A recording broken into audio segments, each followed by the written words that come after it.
Assalamualaikum warahmatullahi wabarakatuh. Salam Malaysia Merdeka.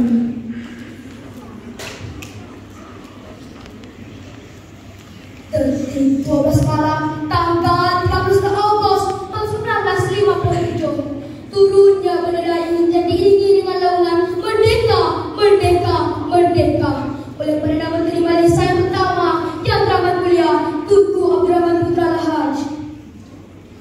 Tertib Presiden Semat Kukuh dan setiap sanuari rakyat tanah Melayu. Sedangkan kita sehingga detik ini, selepas 66 tahun bersejarah ini, kita masih dapat mencapai nikmat kebebasan yang telah diperjuangkan oleh perwira negara.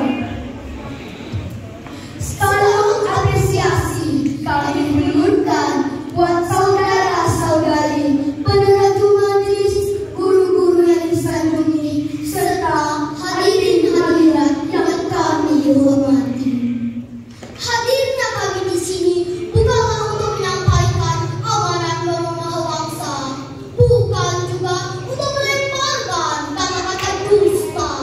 Akan tetapi, hadirnya kami di sini untuk menyampaikan mau berbicara yang berbunyi 66 tahun merdeka. Malaysia Madani, jiwa merdeka. Putra-putri anak merdeka, bangsa Malaysia